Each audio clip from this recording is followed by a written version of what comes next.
أعوذ بالله من الشيطان الرجيم.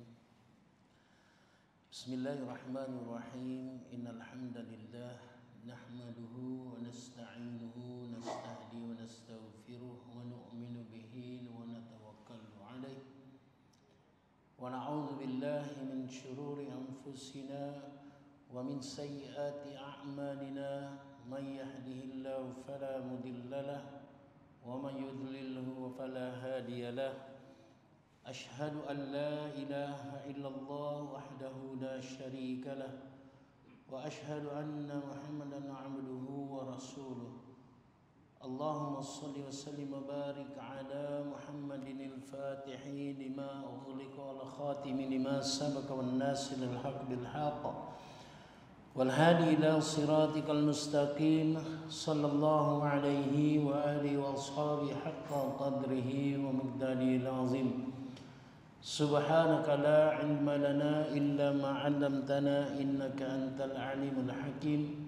رب اشرح لي صدري ويسر لي أمري واحلل عقدة من لساني يفقه قولي. ولا حول ولا قوة إلا بالله العلي العظيم. اللهم ارزقنا حبك وحب رسول الله صلى الله عليه وسلم. إلهي أنت مقصودي ورضاك مطلوبي. أعطني محبتك ومعرفتك. وبعد. قال الله تعالى في القرآن الكريم بعد أعوذ بالله من الشيطان الرجيم. بسم الله الرحمن الرحيم. والعصر إن الإنسان لفي خسر إلا الذين آمنوا وعملوا الصالحات وتواصوا بالحق وتواصوا بالصبر.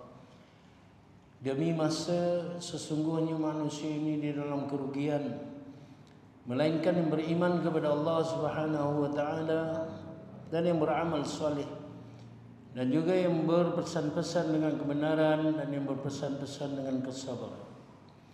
Qala Allah Ta'ala fil Qur'anil Majid. A'udzu billahi minasy syaithanir rajim. Wa ma ataakumur rasulu fakhudhuhu wa ma nahakum anhu fantahu wattaqullaha innallaha syadidul 'iqab. Apa saja perintah yang datang daripada Rasulullah sallallahu taala alaihi wasallam, maka amalkanlah dan taatilah.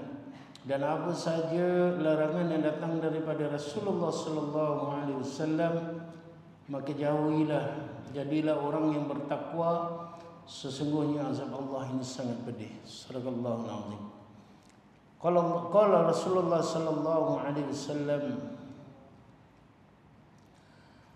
man tamassaka bisunnati 'inda fasadi ummati falahu ajru mi'ati syahid.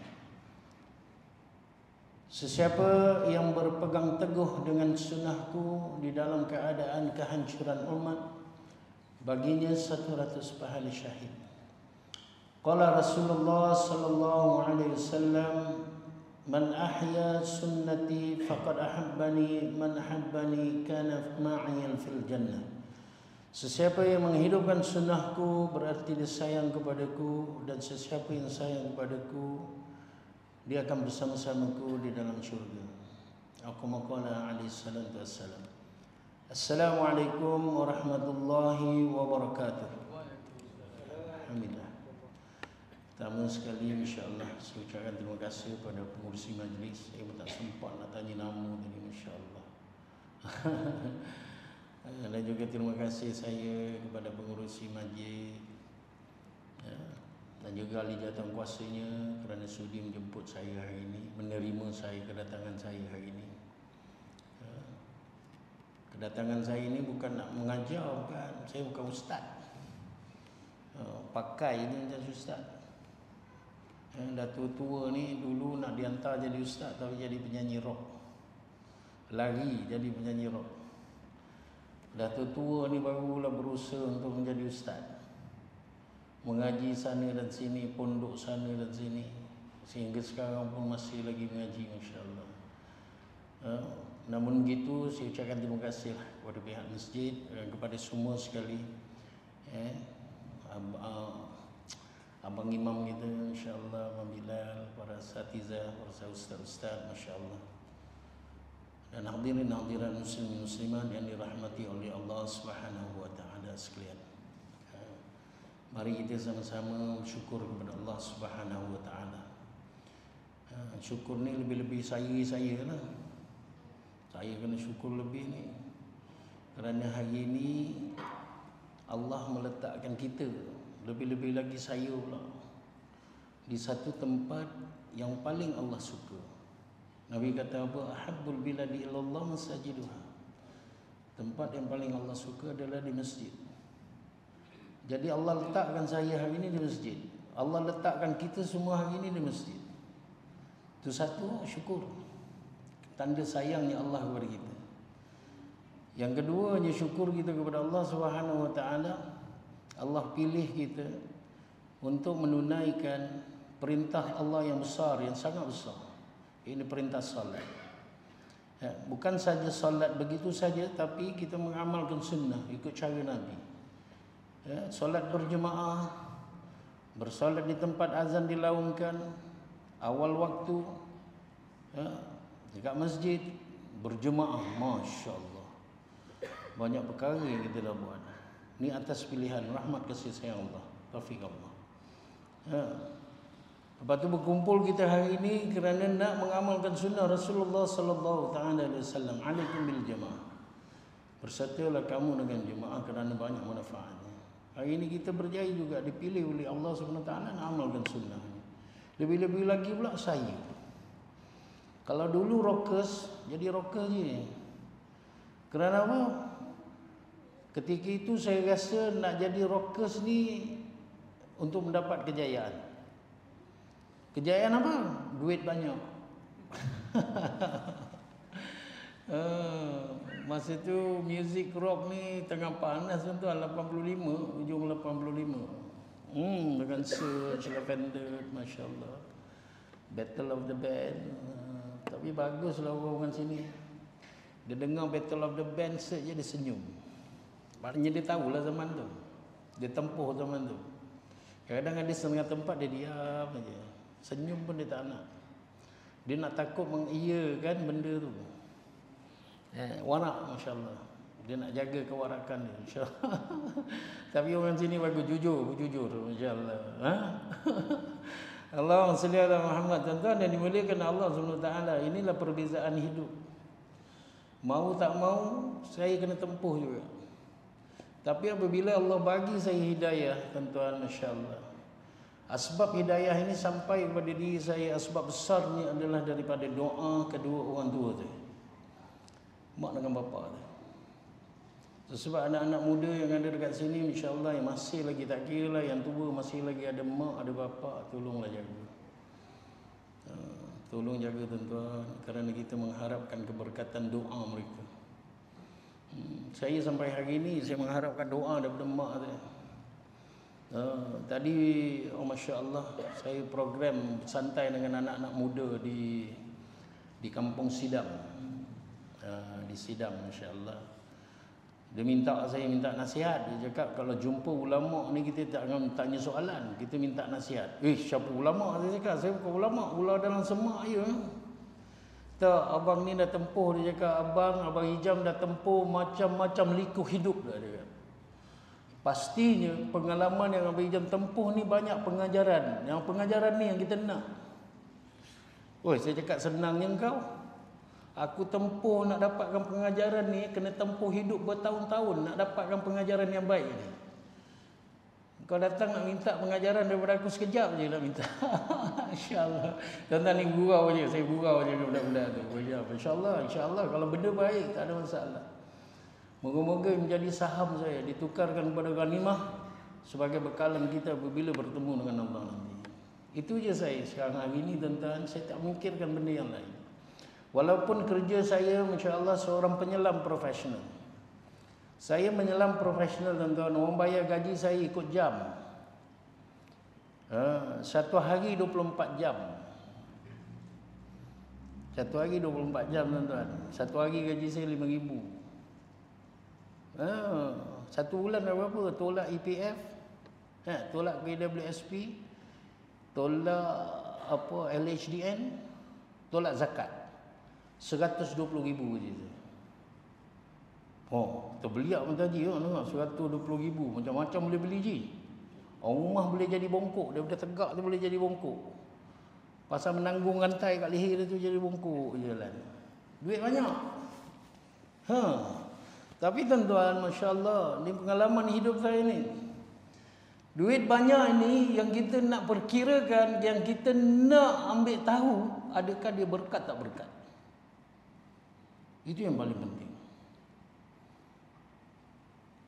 Nak cari keberkatan ni, masya-Allah, pastinya kita kena taat perintah Allah dan juga perintah Rasulullah sallallahu taala alaihi wasallam. Kalau dulu tak tahu benda tu, walaupun saya ni anak imam. Bapa saya imam, tuan-tuan. Dipanggil ustaz, mak saya dipanggil ustazah kerana mengajar agama. Biasa orang Melayu ni kalau orang ajar agama je, masya-Allah dia panggil ustaz. Itulah bapa saya dipanggil ustaz, mak saya dipanggil ustazah. Kerja mengajar agama. Ya, dalam keluarga pula saya lelaki seorang. Kakak saya ada 2 orang. Lelaki seorang, agak-agaknya ustaz dengan ustazah ni dia nak buat apa dengan anak lelaki seorang dia ni? Pastinya dia nak didik anak ni untuk menjadi sekurang-kurangnya macam dia. Orang panggil ustaz dia, betul tak? Ataupun serendah-rendahnya anak yang baik. Ataupun hakikatnya nak jadikan anak lelaki seorang menjadi tunggak dalam keluarga ini menjadi anak yang saleh. Kenapa anak yang saleh? Dulu saya tak tahu, tuan-tuan. Kita main sebut je. Insya-Allah. Nak kalau kawan baru dapat anak, keluar dekat FB, dia postkan dalam FB. Sekarang ni zaman begitu.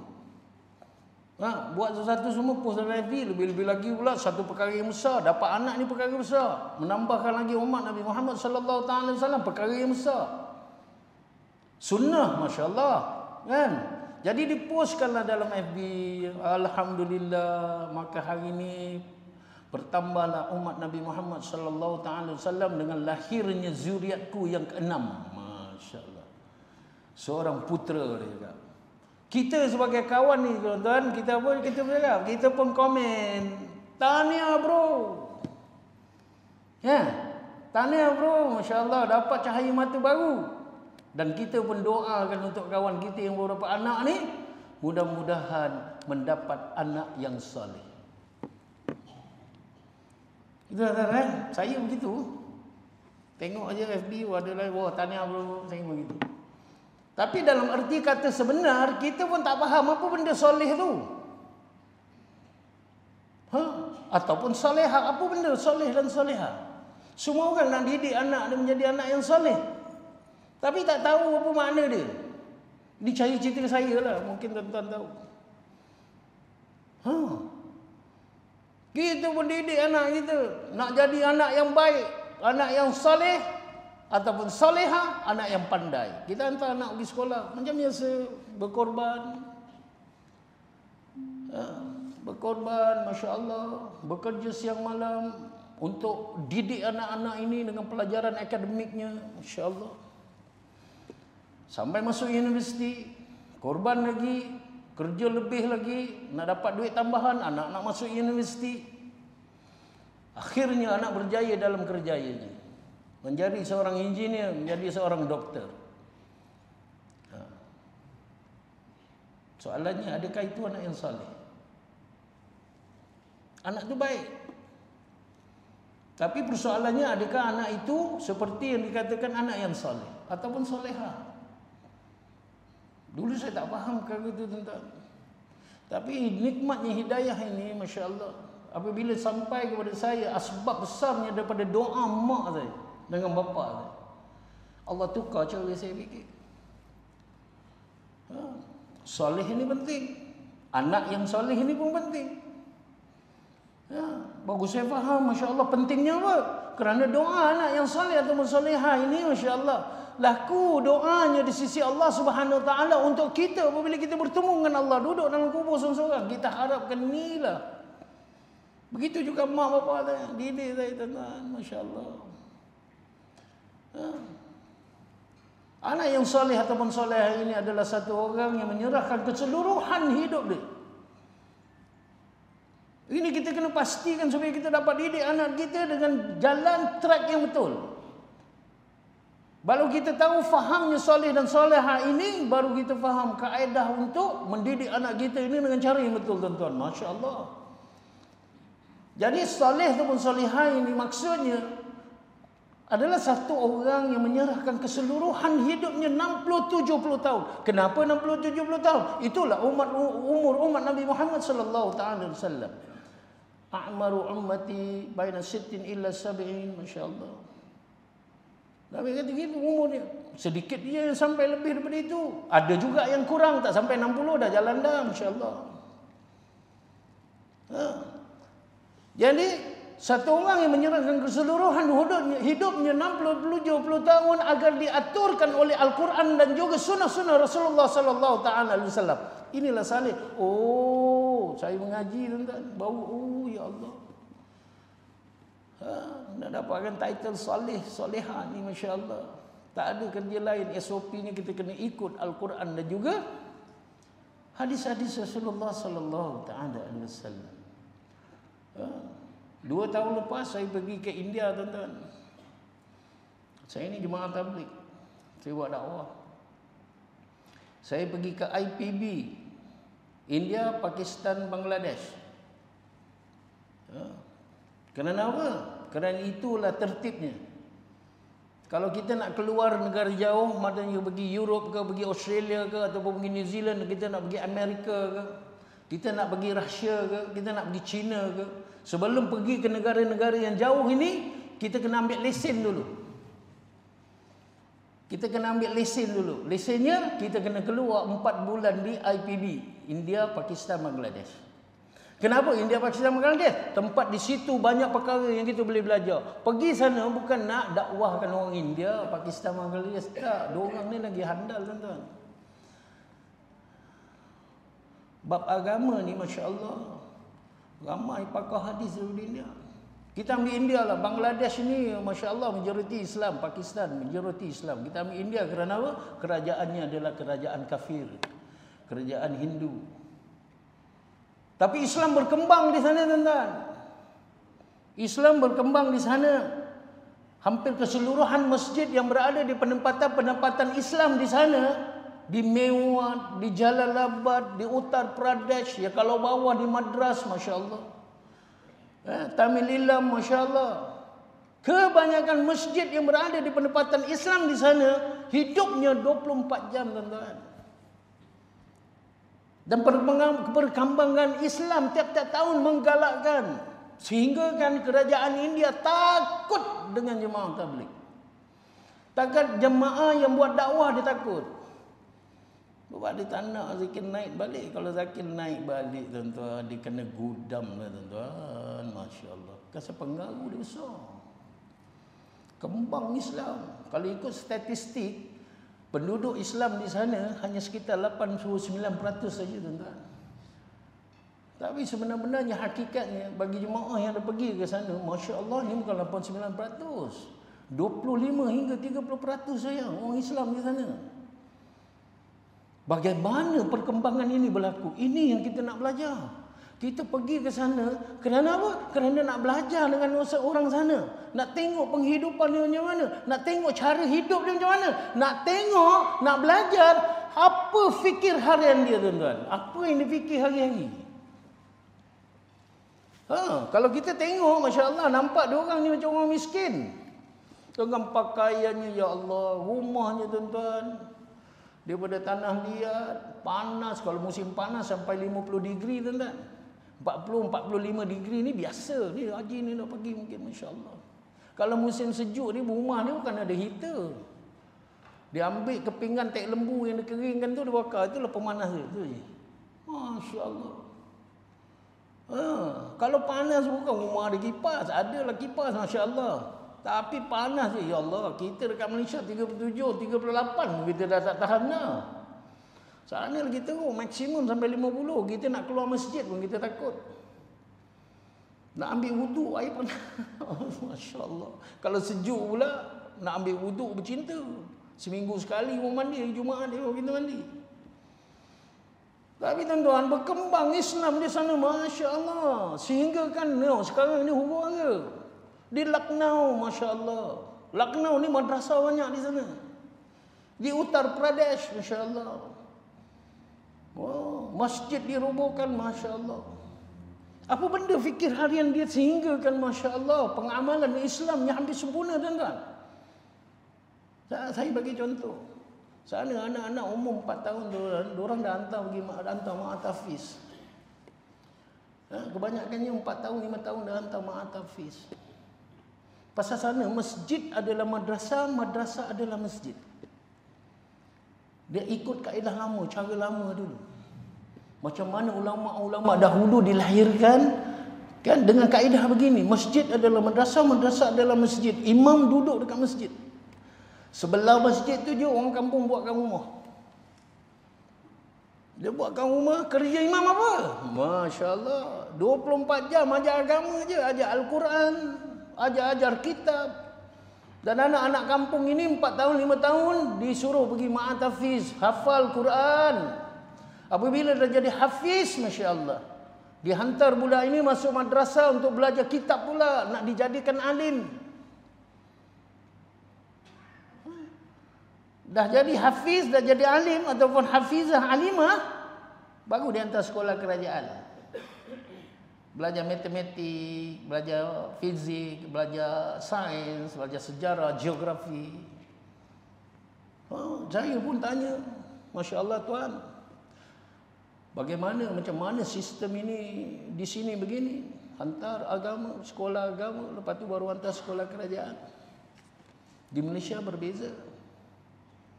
Kan? Ada segelintir juga orang yang ikut kaedah begini kalau dia faham, Masya Allah.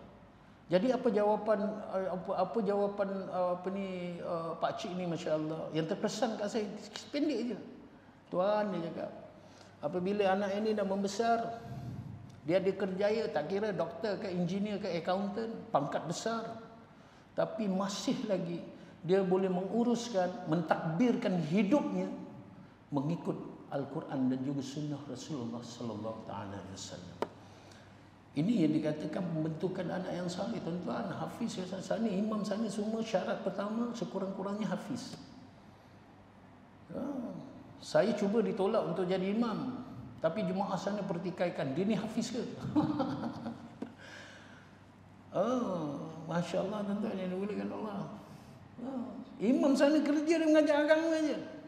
Jadi ini fikir diorang. Satu perkara yang saya belajar, Masya Allah, apa-apa hal pun jangan tinggalkan agama. Apa-apa pun anak ini masukkan agama dulu dalam diri dia, supaya dia besar besok dia mentadbir, dia hidup, menjalankan hidup dia, pastinya dia akan ikut Al-Quran dan juga sunnah Rasulullah sallallahu alaihi wasallam. Apa saja dia nak buat, Masya Allah. Contoh yang kedua, tuan-tuan. Ni kalau buka pintu saya nak tanya juga kakak-kakak dalam makcik. Tapi tanya orang lelaki pun dia tahu jugalah. Pisang, buah pisang. Kita pergi sana, tuan-tuan, sarapan pisang di Mewat. Pisang, anggur, apple. Ini sumber hasil buah negara dia. Daripada Kashmir. Apple, pisang, anggur. Kalau ada musim buah mangga, dia tambah buah mangga. Dia tambah buah tembikai. Tembikai susu ke, rock melon ke, yang warna orange tu, Masya Allah. Dia tambah. Hari-hari, Masya Allah. Makan benda tu, tuan-tuan, kadang-kadang tu rasa macam beruk pula. Hari-hari makan pisang. Tapi nak tanyanya, Masya Allah, pisang kalau sampai Malaysia, pisang jadi apa, bang? Tak apa, simple dia soalan ni, boleh jawab pun. Biasa kita tengok tepi-tepi jalan ni. Pisang kalau ada kat Malaysia, pisang jadi apa, tuan-tuan? Jadi keripik pisang, goreng pisang. Sekarang ni ada pula goreng pisang cheese. Zaman saya kecil dulu tak ada, tuan-tuan, goreng pisang tala macam tu je. Tepung dengan telur je dia campur, dia celupkan, dia masuk goreng. Keras ke apa ke tak kira kan. Jadi goreng pisang. Tapi hari ini cantik, pisang crispy, pisang cheese, ada pula kek pisang, milkshake pisang, banana milkshake, Masya Allah. Lagi apa lagi? Maknanya nak bagi tahu ni, pisang ni berkembang dekat Malaysia, betul tak? Dekat negara kita ni pisang ni berkembang. Kenapa dia berkembang? Kenapa negara Jepun boleh maju? Kenapa Malaysia maju? Kenapa negara-negara yang maju ni kenapa? Kenapa pisang sini berkembang? Kerana kita fikirkan pasal Malaysia pisang tu sebab dia berkembang. Kenapa Jepun maju? Kerana asalnya mereka memikirkan macam mana nak memajukan Jepun. Begitu juga Malaysia dan negara-negara yang lain. Fikir ni penting. Itu sebab fikir ini sunnah. Kerana Rasulullah sallallahu alaihi wasallam hari-hari dia fikir pasal umat dia. Dia risaukan tentang umat yang akhir zaman ini, amal yang begitu tak ada, tuan-tuan. Yang begitu lalai, salat pun tak ingatkan Allah. Macam mana aku nak mempertahankan umat kesayangan aku ini? Masya Allah. Ini Nabi fikir. Sehingga kan Rasulullah sallallahu alaihi wasallam berjaya buat deal dengan Allah. Sehingga kita menjadi umat yang terbaik. Kuntum khaira ummati ukhrijat linnas, Allah kata. Kamu umat Muhammad adalah umat yang terbaik. Aku lahirkan untuk semua manusia. Kita ni umat yang terbaik. Umat yang terbaik ni apa? Ganjarannya banyak. Buat satu amal je. Tapi pahalanya pahala umrah dan haji. Masya Allah. Dahsyat, tuan-tuan. Berpegang teguh dengan sunnahku. Di dalam keadaan fitnah dunia ni banyak. Baginya 100 pahala syahid. Masya Allah, tuan-tuan. Ini kelebihan umat akhir zaman ini. Yang hari-hari duk saya fikir ni. Dan selama hari ni saya tak pernah fikir. Sedap menyanyi, tuan-tuan. Nyanyi jangan buat kerja. Memang favourite. Kalau suruh sekarang menyanyi pun boleh. Memang penyanyi. Daripada kecil bapak saya dah didik saya bidang seni suara ni daripada kecil. Tapi dulu daripada kecil bapak saya ni imam. Ketua kumpulan marhaban. Ketua kumpulan berzanji. Jadi pula juri ataupun pengadil dalam musabaqah tilawatul Quran. Masya Allah. Begitulah saya dididik daripada kecil. Masya Allah, tuan-tuan. Tak, apabila hidayah ini hidayah tu sebab kita kena usahakan hidayah. Hari-hari saya minta hidayah daripada Allah Subhanahu Wa Taala, tuan-tuan. Sebab tadi di sidang tadi ada pemuda tanya saya. Macam mana kita nak usahakan hidayah? Masya Allah, syarat pertama dan utama, jangan tinggal solat, jaga solat. Ketika itulah kita munajat dengan Allah, kita merayu kepada Allah, kita bagi laporan kepada Allah, bercakap-cakap, berkasih sayang dengan Allah. Ketika itu kita minta hidayah. Iyyaka na'budu wa iyyaka nasta'in. Ihdinas siratal mustaqim. Tunjuk aku jalan yang lurus, ya Allah. Berapa kali? 17 kali, tuan-tuan. Rabbighfirli warhamni wajburni warfa'ni warzuqni wahdini. Minta lagi. 17 kali, 34. Allahumma hdini fi man hadait. Masya Allah. Minta lagi hidayah daripada Allah. 35 satu hari tu. Itu sebab Masya Allah. Itu termasuk semain sunat lagi, tuan-tuan. Masya Allah. Solat sunat lagi. Masya Allah. Cuba jangan tinggal solat. Kedua, baiklah dengan mak bapak ni. Sebab dia doa ni, mak bapak tu 30 tahun mak saya doakan saya, tuan-tuan. Barulah dapat jadi orang dia. Dulu tak tahulah macam manalah pandangan orang dengan saya ni. Atas, pernah tengok saya atas stage? Ganas, tuan-tuan. Liar saya atas stage. Rockers. Kangkang mestinya. Jadi hidup macam tak normal lah. Kangkang. Kalau tak kangkang, tak rock. Nak rock kena kangkang. Tengok daripada ambil gambar sampai ke konsert. Mesti nak kangkang. Masya Allah. Tapi apabila hidayah ni sampai, tuan-tuan, Masya Allah, saya selalu membayangkan tentang mati saya, tuan-tuan. Sekarang ni duk fikir pasal tu je, tak ada fikir pasal lain. Fikir pasal mati je. Pasal apa dah hampir dah. Tu sebab sekarang ni kalau orang nak sambut saya punya tarikh lahir dia, happy birthday to you. Bukan saya marah, saya tak terima, saya tak boleh terima, saya lari. Menyambut hari kelahiran ni. Ni saya, masya-Allah. Bila dapat hidayah ni saya. Bukan saya nak pengaruh semua orang. Masing-masing masya-Allah mempunyai cara masing-masing menjalani hidup kan. Tapi saya ni masya-Allah, bertambahnya umur kita ni hampir kita kepada mati. Sebab orang panggil saya, wah legend, otai, ya. Sekarang ni orang zaman gitu, jumpa saya je, baik dalam bidang pemotoran, dia panggil saya otai. Bila saya bidang menyanyi pula, artis ni pula orang panggil saya legend. Saya tanya dengan dia, kau faham ke apa makna legend dengan otai ni? Apa maksud legend? Tak tahu apa, legend ni orang lama lah. Yalah, apa makna orang lama? Orang yang hampir pada mati, kau tahu tak? Masa legend ini adalah orang yang dah tua, dah berumur. Pastinya dia hampir kepada mati. Bukan apa tuan-tuan, saya bercakap, saya latih diri saya untuk bercakap begini untuk mengingatkan saya akan mati. Saya teringat kata-kata hikmah daripada Imam Al-Ghazali rahmatullah alaih. Dia kata apa? Mati ini rahsia Allah. 3 perkara yang Allah rahsiakan, tempat kita mati Allah rahsiakan. Bila kita mati Allah rahsiakan. Tempatnya lah. Kita ni nak mati kat mana? Saya tahu tanya pada diri saya. Nak motivate diri saya tuan-tuan. Mana kita nak mati? Atas stage.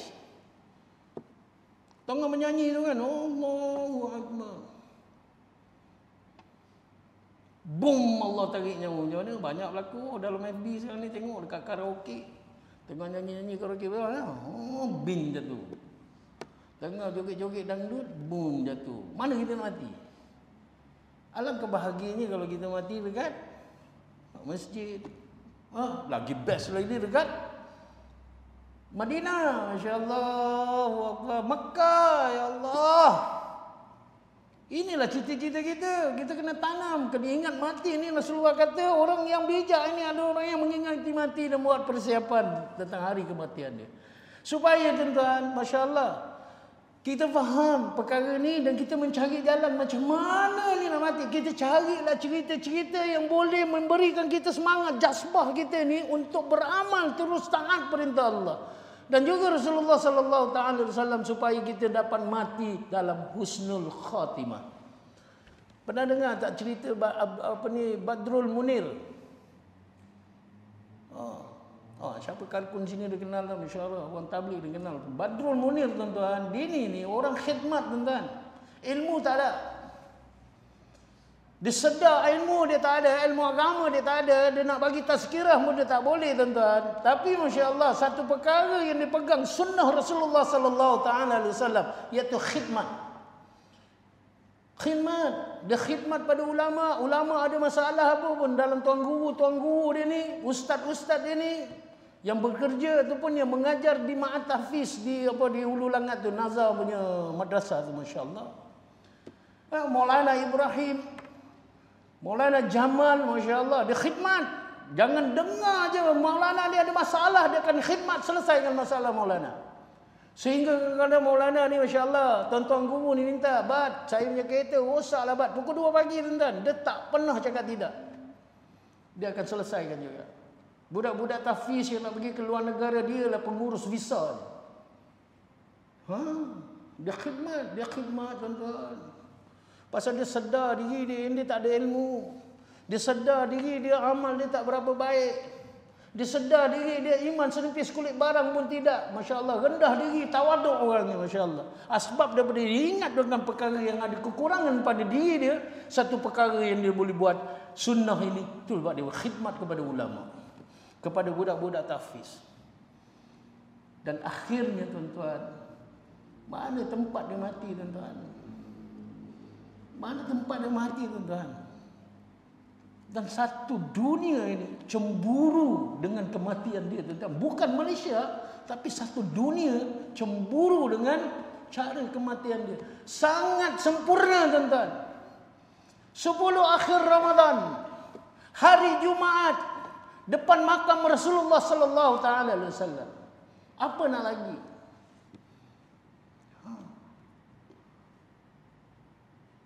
Kita cek handphone dia tuan-tuan, masya-Allah. Ustaz-ustaz dicek handphone dia tuan-tuan, tak ada gambar perempuan, tak ada gambar apa tuan-tuan. Malahan gambar botol pun tak ada lah tuan-tuan. Cumanya gambar mim ha mim dal. Kalau ada lagu-lagu pun dalam ni, sallallahu ala Muhammad sallallahu alaihi wasallam sallallahu ala Muhammad sallallahu alaihi wasallam. Masya-Allah. Apabila hari-hari berselawat tuan-tuan, apabila hari-hari membaca sirah Rasulullah sallallahu taala wasallam, timbul hatinya rindu akan kekasihnya Habibuna Rasulullah sallallahu taala wasallam. Lalu dia pun bercakaplah dengan bos dia. Bos madrasah. Saya lupa namanya, masya-Allah. Bos, saya rasa nak pergi umrah lah bos. Saya rindu dengan Nabi. Saya rindu dengan Rasulullah. Masa tu bila tuan-tuan? Ketika itu 21 Ramadan. 20 Ramadan tak silap saya, insya-Allah, maaf. Lebih kurang gitulah, 20 Ramadan. Hui, Bad. Gua cakap kau jangan buat gila dia. Kau tahu ini 10 akhir ni, kau ingat ada hotel ke? Hotel tak ada, orang ramai, semua fully book. Jangan cakap hotel, flight pun tak ada.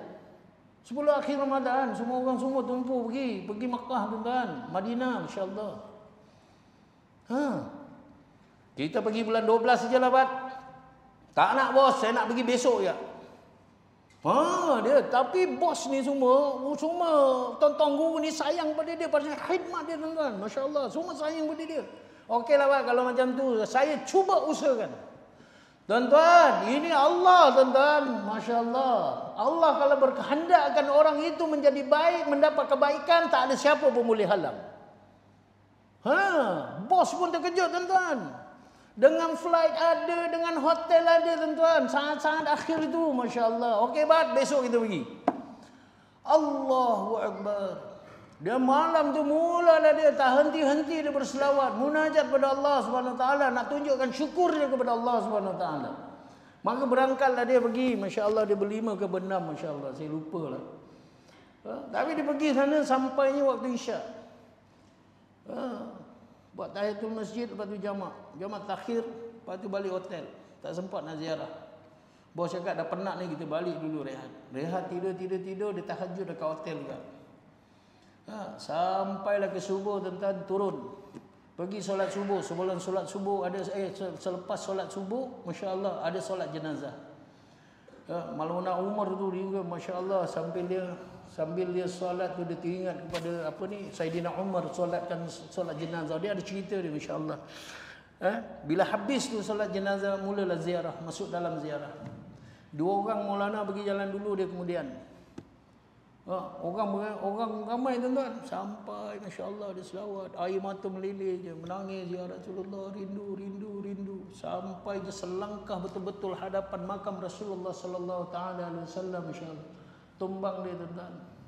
Tumbang bukan sakit siasat apa, terus jalan terus nyawanya terus diambil oleh Allah. Sehingga kan orang Madinah cakap apa tuan-tuan, aku jadi imam ni berpuluh tahun, belum tentu dapat mati macam ni. Aku duduk dilahirkan di Madinah, belum tentu dapat mati macam ni. Siapa ni orang ni? Apa amal dia? Lalu mesyuarat, jatuh kuasa semua mesyuarat, okeylah. Dikuburkan di Jannatul Baqi, masya-Allah. Bersebelahan dengan Sayyidina Utsman bin Affan radhiyallahu taala anhu, dan dikelilingi oleh ahli bait. Ini dia tempat tuan-tuan. Kita kena fikirkan tempat di mana kita boleh usahakan untuk mendapatkan tempat mati yang baik. Imam Al-Ghazali rahmatullah alaih dia kata lagi, masya-Allah, masa kita bila? Kita nak masa bila? Ini jadi persoalan diri saya, masa bila kita nak mati tuan-tuan? Pastinya lah kita nak ketika kita menghadap Allah Subhanahu Wa Taala. Tempatnya bila masa dah bagaimana kita nak mati. Ini semua persoalan ni. yang saya bawa dalam hidup saya, tuan-tuan, ya saya soal diri saya supaya saya ada jazbah. Datangnya usaha ni, jazbah ini mendatangkan usaha saya untuk mendapatkan tiga-tiga perkara ini dalam keadaan husnul khatimah, insya-Allah.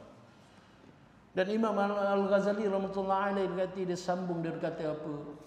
Kamu lihatlah, kalau kamu nak tahu bila masanya Allah akan ambil nyawa kamu, kamu lihat orang-orang yang berada di keliling kamu, yang selalu yang membesar dengan kamu, yang sekolah daripada kecil sama-sama dengan kamu sampai masuk universiti, yang bekerja sama-sama dengan kamu, yang hari-hari lepak kedai mamak tengok bola sama dengan kamu. Masya Allah. Kalau Allah dah ambil nyawa kawan-kawan kamu yang ini, giliran kamu akan sampai. Ini tandanya Allah sayang kepada kita, tuan-tuan. Allah bagi tanda dulu. Sebelum kita nak mati, Allah bagi tanda dulu. Tengoklah kawan-kawan ni berapa ramai dah mati. Berapa ramai dah, tuan-tuan. Kalau saya artis, kawan artis saya berapa ramai dah mati yang sayang-sayang saya.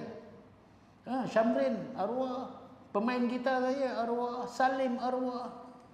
Mandaya, Lavender, arwah. Samad, Lavender, arwah. JS Kevin, pencipta lagu Tersohor, arwah. Dahlan Zainuddin, arwah. Sama-sama main bola dulu. Acapan, nama Islamnya Muhammad Ramadan. Tuan-tuan, acapan Islam, tuan-tuan. Kami usahakan untuk tarik dia orang masuk Islam, Masya Allah. Kecoh satu Malaysia.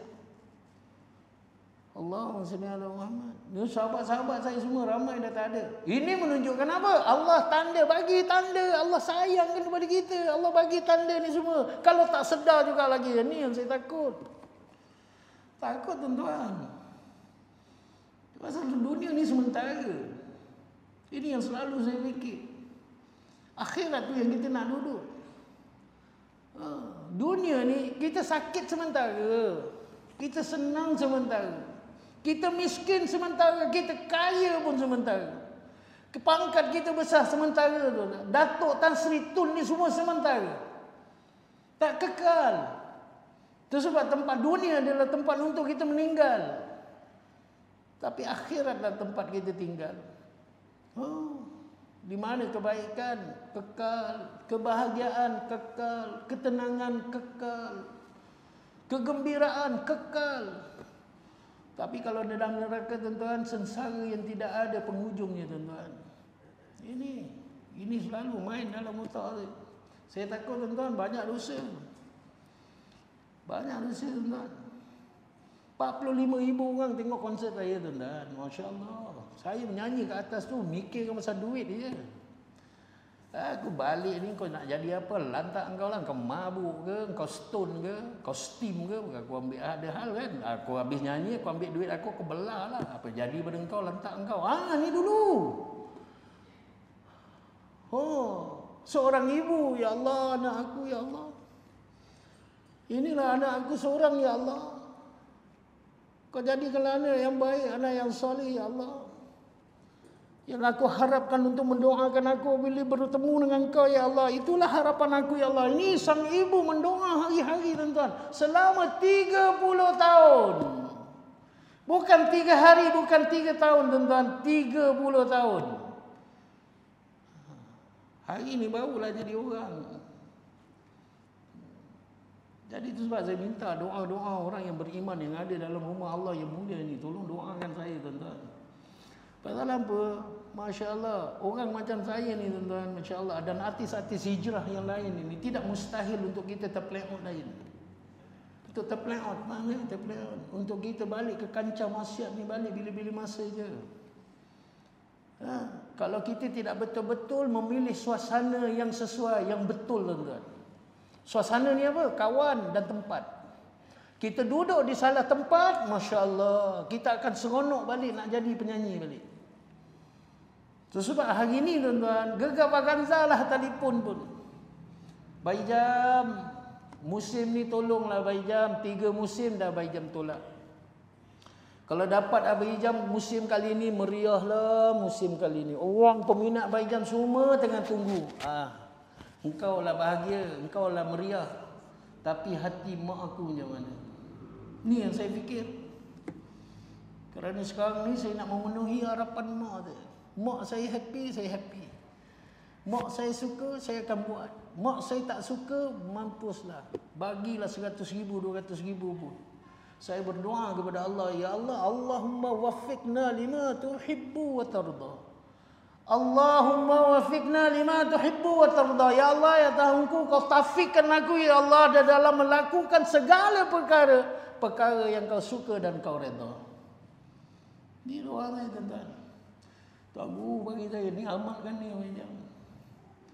Sebab hari ni tuan-tuan, masya-Allah, walaupun dunia dekat luar sana menawarkan saya gaji 50-60 ribu tuan-tuan, masya-Allah, saya minta pada Allah, tutupkanlah hati ni, janganlah saya ni masih lagi bernafsu dengan wang yang banyak. Saya takut saya tak boleh handle. Dulu saya tak boleh handle. Saya takut kali ini kalau saya tak boleh tanggung, lagi teruk. Itu sebab TV panggil saya nak, walaupun rancangan agama saya tak nak pergi tuan-tuan. Saya tahu kelemahan iman saya macam mana. Kelemahan diri, masuk TV je mula dah berkepak balik. Walaupun jadi penceramah agama. Oh, ini saya lemah gitu. Jadi bila kita tahu kelemahan kita, insya-Allah kita carilah langkah-langkah yang terbaik untuk kita menidakkan perkara-perkara yang mengundang kita ini kembali kepada maksiat, insya-Allah. Ya, tuan-tuan, masya-Allah, dan yang dimuliakan Allah SWT. Asbab daripada perkara ini, tuan-tuan, ya Allah, saya minta pada Allah, saya istiqamah buat dakwah. Kerana dengan cara begini saja yang boleh mengekalkan saya duduk di dalam suasana agama. Asbab dia buat kerja dakwah ni, saya berfikir, masya-Allah, nak sentiasa duduk dalam agama. Mohon doa daripada Allah. Asbab daripada doa ini, alhamdulillah, mungkin Allah makbulkan. Hari ini saya buat madrasah saya sendiri, tuan-tuan. Bukan nak tunjuk pandai, bukan saya ada ilmu, saya bukan ustaz, saya bukan tuan guru. Macam mana nak ajar orang dekat madrasah? Saya ambil lah ustaz-ustaz yang kalau bergelayar mengajar. Saya cuma mentakbir saja. Saya buat maktabah saya sendiri. Bapa saya dulu adalah tinggalkan saya ilmu mengajar Al-Quran ini sedikit. Saya mohon kepada Allah, ya Allah, kau kembalikanlah daya ingatan aku ni balik, ya Allah, macam mana bapa aku dulu mengajar aku mengaji. Tuan-tuan, ini ajaib doa ni. Hari-hari tuan-tuan, tak tahu berapa tahun saya minta kepada Allah. Pasal apa? Azam saya nak mengajar orang mengaji, tuan-tuan. Pasal saya tahu saya ada kelebihan sedikit saja dalam bidang ini, insya-Allah. Saya berdoa kepada Allah. Alhamdulillah, Allah izinkan. Hari ini saya dah dapat tauliah Negeri Sembilan, mengajar Al-Quran, mengajar agama dan juga ceramah. Mufti Negeri Sembilan bagi tuan-tuan panggil interview. Mula-mula orang kampung ni macam-macam lah cakap, saya tak ada tauliah, macam mana boleh mengajar, kalau kau ajar ajaran sesat kan habis satu kampung disesat. Oh, orang kampung biasa lah. Tapi hikmahnya sabar, tuan-tuan. Sabar ni sunnah, tuan-tuan. Masya-Allah. Sabar cara Nabi. Cara Nabi macam mana? Sabar cara Nabi ni macam mana? Kita ingat balik macam mana Nabi pergi ke Taif. Nak membawa agama, membawa kebaikan, membawa rahmat kepada orang Taif, tapi dia tak diterima. Dihalau, malah di baling batu lah. Lepas tu Rasulullah berehat. Datang Jibril, gunung ni, malaikat gunung ni dah tunggu ni Rasulullah. Kenapa? Kau perintahkan aja, picit dia satu hutang, terlungkuplah bumi Taif. Tapi Rasulullah cakap, jangan, diorang ni tak dapat hidayah. Tapi anak dengan cucu dia akan membawa Islam. Masya-Allah. Ini Rasulullah. Rasulullah doa apa? Rasulullah menyalahkan diri dia kerana kelemahan dia. Sehingga orang benci dengan dia. Ya Allah, ampunkan aku, ya Allah. Ini sabarnya Rasulullah. Perkara inilah saya ambil pengajaran. Saya cuba latih diri saya untuk menjadi sabar seperti ini. Sabar dalam arti kata lain, membalas kebaikan di atas kejahatan yang kita dapat. Boleh tak kita buat? Ini challenge ni, tuan-tuan. Ini pertandingan kita ni. Kita kena sahut cabaran ini kerana Rasulullah, laqad kana lakum fi Rasulillahi uswatun hasanah. Dialah tauladan yang terbaik yang patut kita ikut contoh. Siapa lagi yang kita nak ikut contoh? Ini motivasi saya, tuan-tuan. Sabar. Hari ini macam mana aku nak amalkan sunnah supaya aku dapat sahih. Saya ni panas baran, tuan-tuan. Panas baran. Keluarga saya panas baran. Mak saya garang. Pinggan mangkuk habis tadi kat badan ni, singgah dah. Nakal kecil-kecil. Ya Allah. Nakal, tuan-tuan.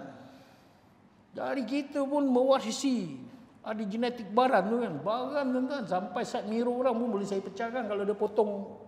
Kita tengah beratur jalan jam. Tiba-tiba ada orang pancung lah. Marah tak? Marah. Allah. Marah dia sampai ke tahap pecah sat mirror orang tu. Puas pergi berubat. Mak saya hantar pergi berubat lah. Masya Allah. Jumpa pula ustaz ni. Suruh amalkan zikir ini, itu, ini. Tak jalan juga. Dan akhirnya, apabila saya buat kerja dakwah ini, Masya Allah, yang hari-hari menceritakan tentang kehebatan sunnah Rasulullah sallallahu ta'ala alaihi wasallam. Dalam sunnah ada kejayaan. Saya amalkan sunnah, saya pakai jubah. Bila saya bawa motor je, saya pakai Yahudi sikit lah, Masya Allah. Seluar libai, saya Yahudi. Pakai t-shirt, Masya Allah. Kan? Wah, kalau tidak tuan-tuan, saya pakai jubah. Alhamdulillah, hari ini saya punya kerja tanggungjawab kita bagi ceramah, bagi motivasi, pergi ke pondok, pergi Masya Allah, ajak kawan-kawan pergi pondok mengaji. Jadi pastinya saya nak amalkan sunnah. Ini dia hebat doa minta pada Allah. Allah bagi terus saya pakai jubah. Saya pakai kopiah, sunnah. Kalau saya rasa mood saya tak baik hari ni, saya lilit serban. Ni mood tak baik ni, jaga-jaga. Saya lilit sebab bila lalu kat KL di stres tuan, jalan jam. Kita nak jadi baik, kita beratur lah kan. Kita beratur. Kadang-kadang ada orang pancung. Kita marah. Nak elakkan marah, kita pakai jubah. Bila pakai jubah, pakai kopiah, pakai serban, agak-agaknya kita ni apa? Saya beranggapan apa tuan-tuan? Kita inilah mewakili ulama. Mewakili tuan-tuan guru, mewakili ustaz-ustaz. Pasal pakai jubah, pakai serban, begitu. Pakaiannya ulama, Masya Allah. Betul tuan-tuan kan? Masya Allah. Jadi bila kita nak buat sesuatu yang buruk, akhlak yang buruk, marah orang, marah tak tentu arah, kita pakai serban, kita... Kang nanti kang aku marah-marah macam ni kang, orang akan mengata ulama yang dapat nama buruk. Betul tak tuan-tuan? Ini satu latihan bagi diri saya. Ini teknik saya, kaedah saya. Saya latih paksa diri, paksa. Paksa itu adalah salah satu usaha kita. Paksa. Dan akhirnya tuan-tuan, Masya Allah, ini yang dicakapkan dalam sunnah ada kejayaan. Berjaya saya mengawal kemarahan saya. Hari ini kalau orang nak masuk, dia bagi signal nak masuk. Walaupun daripada kita dah beratur lama, dia nak masuk. Silakan masuk. Panggil kawan-kawan lagi masuk. Saya bagi jalan. Sampai orang belakang, tin. Apa pasal kau bagi jalan? Oh tu aku dah tunggu lama. Sampai macam tu je. Ini kejayaan pada sunnah. Sebab hari ini, orang ramai taat perintah Allah. Tapi perintah Allah dia tak jalankan mengikut sunnah Rasulullah sallallahu ta'ala alaihi wasallam. Sebab ada orang sembahyang 5 waktu dekat masjid, tapi masih lagi fitnah orang. Masih lagi mencerca, mengumpat orang. Kenapa? Kerana salat dia itu tidak mengikut apa yang telah Nabi tinggalkan kepada kita. Ni semua saya Masya Allah hidup. Saya dah 54 tahun tuan-tuan. Macam-macam perkara dia saya buat. Saya nak dapatkan wa ma khalaqtul jinna wal insa illa liya'budun. Nak dapatkan makna tu, maksud tafsir ayat itu supaya saya boleh bawa ke dalam hidup saya. Dengan menggunakan ayat itu saya boleh teruskan hidup saya dengan ayat itu, Masya-Allah. Saya cari, saya jumpa tuan guru. Saya jumpa tuan guru tuan-tuan. Jadi tuan guru dia cakap apa? Masya-Allah. Bayi jam dia cakap. Baik tuan guru saya semua muda daripada saya, 44 tahun, 45 tahun. Saya cakap dengan dia. Bayi jam kena fikir, Masya-Allah. Kita ada 2 kalimah syahadah. La ilaha illallah Muhammadur Rasulullah. La ilaha illallah ini artinya tiada Tuhan yang disembah melainkan Allah. Semata-mata Allah. Maksud lain tuan-tuan, Masya-Allah. Ini tuan guru saya cakap. Maksudnya makhluk tak dikuasa. La ilaha, tak ada Tuhan lain. La kalimah nafi ni, Masya-Allah. Illallah, hanya Allah. Hari ini kita kena latih. Ini yang saya latih tuan-tuan. Makhluk tak ada kuasa, Allah berkuasa. Makhluk tak ada kuasa, hanya Allah berkuasa. Latih sehingga masuk dalam hati sampailah perasaan takut kepada Allah Subhanahu Wa Taala wujud dalam hati kita. Ini penting. Sifat ketakwaan. Masya Allah. Sampai wujud. Berlatih. Allah kuasa. Makhluk tak ada kuasa. Ini latihannya. Sehinggalah kita ada sifat takut kita kepada Allah Subhanahu Wa Taala. Bila kita takut kepada Allah Subhanahu Wa Taala, mulalah kita takut tidak mentaati perintah dia. Baru kita nak tahan perintah dia sebab daripada takut itu tadi, perasaan takut. Dan perintah-perintah Allah ini kita nak ikut cara siapa? Muhammadar Rasulullah. Inilah tujuannya Rasulullah sallallahu taala alaihi wasallam dicipta oleh Allah, diturunkan oleh Allah sebagai rasul.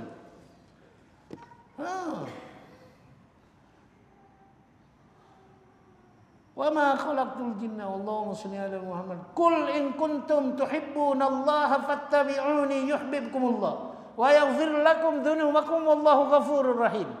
Qul, Allah kata, Muhammad katakan kepada seluruh umatmu, ikutlah daku. Kalau kamu sayang kepada Allah, ikutlah daku. Kalau kamu ikut aku, nescaya Allah akan sayang kepada kamu dan Allah ampunkan dosa kamu. Sungguhnya Allah ini Maha Pengampun. Rasulullah, ikut siapa? Ikut Rasulullah, ikut apa? Ikut sunnah dia lah. Ini yang saya tahu, ini yang saya faham, ini yang saya belajar nak bawa dalam hidup saya, tuan-tuan.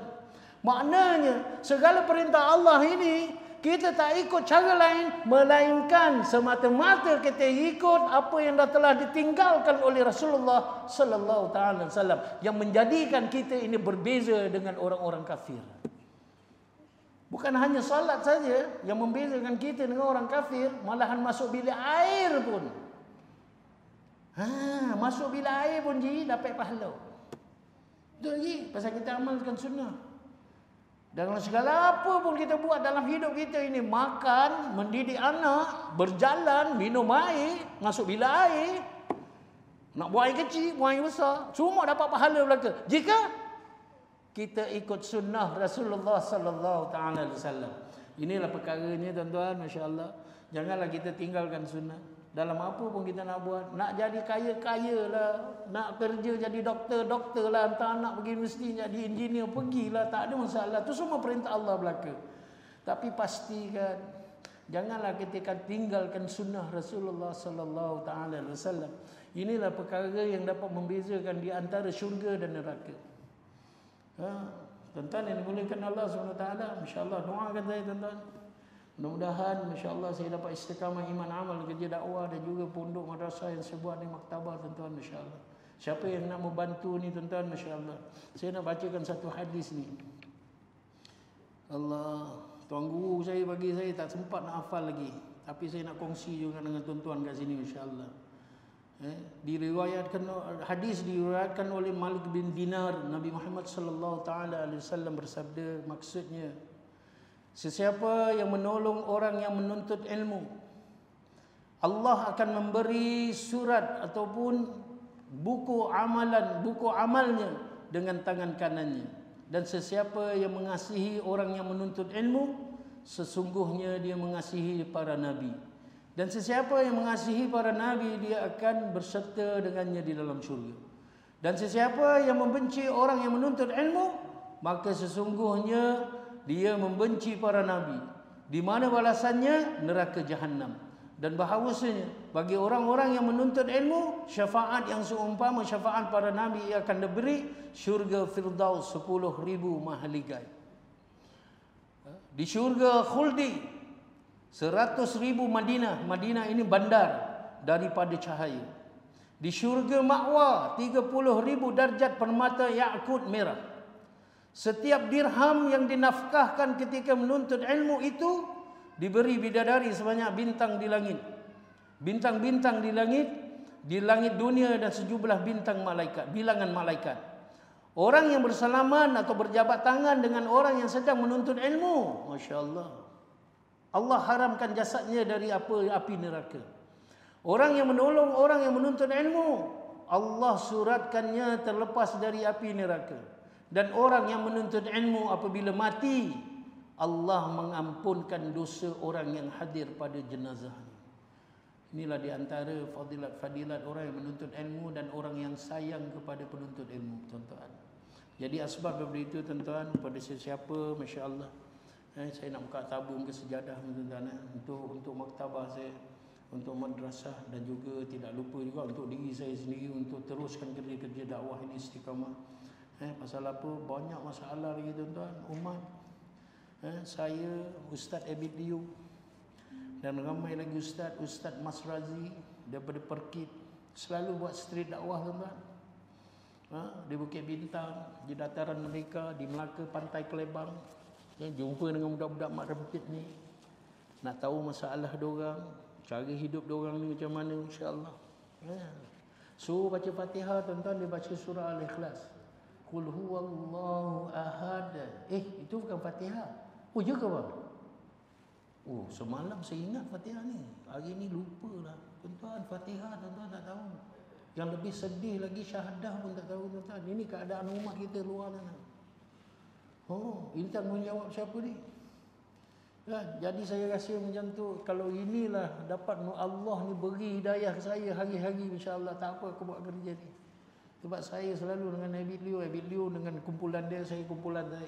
Ustaz Mazrizi dengan kumpulan dia, janji kita bergerak. Bergerak dalam satu jemaah, masya-Allah jumpa umat Nabi Muhammad sallallahu taala wasallam, nak nyatakan apa masalah diorang ni, insya-Allah. Budak-budak Melayu je tuan-tuan, mak-mak rempit ni budak Melayu, budak kita. Budak-budak pang, budak-budak skinhead ni semua, masya-Allah, bila peluk dia tuan-tuan, masya-Allah, bau arak saja. Tapi Rasulullah suruh berdakwah, menyampaikan risalah Allah ini dengan hikmah, dengan kasih sayang. Peluklah juga, masya-Allah. Peluklah, masya-Allah. Nak dia rasakan kasih sayang, masih lagi ada orang yang sayang pada dia. Diorang ni, masya-Allah, kekurangan kasih sayang tuan-tuan. Jadi kita kena datang ni first kali nak nambahkan kasih sayang, bagi kasih sayang pada dia, satu je syarat dia. Kita kena bersangka baik. Nak ceritakan pasal bersangka baik ni banyak tuan-tuan dah. Nanti jemput lagi sekali lah. Ini pun dah lambat dah ni, pukul 9. Jemput lagi sekali, ada peluang saya datang sini lagi, insya-Allah. Tuan guru saya bagi saya kaedah macam mana kita nak berlatih teknik untuk berlatih supaya kita sentiasa bersangka baik kepada Allah Subhanahu Wa Taala. Kadang-kadang kita tu tengok orang tak datang masjid dah. Rumah sebelah masjid tapi tak datang. Atap dengan atap masjid bercantum je, tapi tak datang masjid. Lalu orang masjid cakap apa? Dia tu nak masuk neraka tu. Tak nak datang masjid. Besok kan ada setengah kampung dekat sini, alhamdulillah okey kot. Besok dia mati besok kan, suruh dia tanam sendiri. Mandi sendiri, kapan sendiri, sembahyang sendiri. Ada. Masya-Allah. Kita ini buruk sangka. Macam mana nak berbaik sangka? Tuan guru ajar saya, masya-Allah, satu hari kita berjalan sampai dekat satu kedai kopi, daripada jauh kita nampak ada seorang kawan kita dengan kawan-kawan dia. Kawan kita yang kita kenal, yang hari-hari jumpa, duduk kat kedai kopi tu, masya-Allah. Depan meja tu ada botol arak. Air semua sama je, kuning. Nak belajar sangka baik, kita kena latih diri sangka baik. Mungkin dia minum TO, kawan-kawan dia tu je minum arak, betul? Ini sangka baik, tuan guru ajar saya. Bila kita jalan-jalan, dia minum lah air tu. Tak, bukan dia minum, masya-Allah, dia tuang air. Nak sangka baik, latih diri kita sangka baik, masya-Allah. Dia tuangkan untuk kawan dia, masya-Allah. Sampai dekat lagi tuan-tuan, confirm dia minum. Memang betul lah dia minum arak. Tapi nak latih kita bersangka baik. Apa macam mana kita nak sangka baik? Hikmah tuan-tuan, tuan guru ajar. Saya tak pernah fikir macam tu tuan-tuan. Dia bagi tersentak diri saya. Macam ni caranya nak kita belajar bersangka baik. Macam mana? Akhirnya dia dah minum, kita nak sangka baik juga. Kita kena latih diri kita. Cakap apa? Sesungguhnya dia lebih baik daripada aku. Inilah dia. Sampai ke tahap tu tuan-tuan. Macam Rasulullah sallallahu taala alaihi wasallam, masya-Allah tuan-tuan, hikmah. Rasulullah cakap apa dengan orang Taif tuan-tuan? Segala perkara apa yang diorang buat ini semua salah aku. Kerana aku lambat pergi dakwah kat dia. Insya-Allah. Ini Rasulullah. Segala kemungkaran yang berlaku depan dia, semua dia salahkan diri dia. Boleh tak kita buat macam tu? Ini kena latih. Sentiasa kena mengaku salah. Dan yang kedua, orang lain punya salah, kita anggap kita punya salah. Ini sunnah-sunnah belaka. Jadi tuan-tuan, masya-Allah, mudah-mudahan dengan perkongsian yang sedikit ini, masya-Allah, apa yang kita dengarkan kita jadikan iktibar, insya-Allah. InsyaAllah ada yang berguna untuk tuan-tuan, gunakanlah dan amalkanlah tuan-tuan, masya-Allah. Dan juga yang paling penting, jangan lupa kita sampaikan kepada anak dengan isteri kita kat rumah yang tak ikut ni. kawan-kawan kita yang tidak hadir ni, jangan lupakan perkara yang baik ni kita mesti nak sampaikan, kerana seruan Rasulullah sallallahu taala alaihi wasallam, ballighu anni walau ayah. Sampaikan dariku walau sebaris ayat. Kita ni umat yang terbaik, pastinya kita nak buat sesuatu perkara, semua perkara mesti dalam keadaan yang terbaik. Alladzi khalaqal mauta wal hayata liyabluwakum ayyukum ahsanu amala. Allah yang mentakdirkan hidup dan mati, mati dan hidup, kan, untuk menguji kamu dan menzahirkan siapakah di antara kamu yang amalnya yang ahsan. Amal yang ahsan ni apa? Amal yang terbaik. Apa yang dikatakan amal yang terbaik? Kita balik daripada kerja, kita pun panggil anak kita yang sulung. Along, ya bah. Along dah solat asar belum? Sudah bah. Along solat asar kat mana? Solat dekat dalam bilik tadi bah. Solat dekat dalam bilik bukan solat yang ahsan, bukan amal yang ahsan. Amal yang ahsan ini mana? Ikut seperti yang diajarkan oleh Rasulullah sallallahu taala alaihi wasallam. Itu amal yang ahsan. Jadi asbab daripada perkara ini, tuan-tuan, insya-Allah mari kita sama-sama yang lain berdoa kepada Allah Subhanahu wa taala, sentiasa munajat kepada Allah Subhanahu wa taala, bercakaplah, merayulah apa saja yang kita nak, semata-mata untuk mendapatkan kebaikan hidup kita di akhirat besok, insya-Allah. Insya-Allah, tuan-tuan, ya, insya-Allah. Dengan itu, masya-Allah, saya minta maaf kalau ada perkataan yang kurang menyenangkan, ada kesilapan yang saya lakukan, masya-Allah. Siapa yang nak tegur, ada fakta-fakta yang tidak betul ke apa, nak tegur saya hati terbuka. Saya masih belajar lagi, masya-Allah. Dan mudah-mudahan sebab daripada doa, tuan-tuan, dapatlah kita semua, masya-Allah, istiqamah dalam iman dan amal kita. Dan pastinya doalah supaya kita dapat menyampaikan walaupun satu baris ayat kepada siapa saja yang dikatakan umat Nabi Muhammad sallallahu taala wasallam, dan kita ini menjadi asbab hidayah kepada semua, insyaallah. Subhanallah wa bihamdihi, subhanallah wa bihamdihi, asyhadu an la ilaha illa anta wa astaghfiruka wa atubu ilaik. Bismillahirrahmanirrahim. Alhamdulillahirabbil alamin. Wassalatu wassalamu ala asyrafil mursalin sayyidina Muhammadin wa ala alihi washabbihi ajma'in. Allahumma inna nas'aluka bi nuri wajhillahil azim alladhi mala'a arkana arshillahil azim wa qamat bihi a'lamullahil azim an tusalli ala maulana Muhammadin dzil qadril azim wa ala ali nabiyillahil azim bi qadri hadratil dzatillahil azim fi kulli lamhatin wa nafasin ala mafi'illahil azim. صلاة دائمة من أوامر الله العظيم تعظيما لحقك يا مولانا يا محمد يا ذا الخلق العظيم وسلم عليه وعلى آله مثل ذلك واجمع بيني وبينه كما جمعت بين الروح والنفس ظاهرا وباطنا يقظة ومناما واجعله يا رب روحا لذاته من جميع الوجوه في الدنيا قبل الآخرة يا عظيم. صلى الله على خير الخلق سيدنا محمد وعلى آله وصحبه وبارك وسلم والحمد لله رب العالمين. Taqabbal Allah. Nak kena nyanyi ke? Tak ada. Tak ada permintaan nyanyi ke? Tak ada. Insya-Allah masjid insya-Allah. Assalamualaikum warahmatullahi wabarakatuh. Sallallahu ala Muhammad sallallahu alaihi wasallam.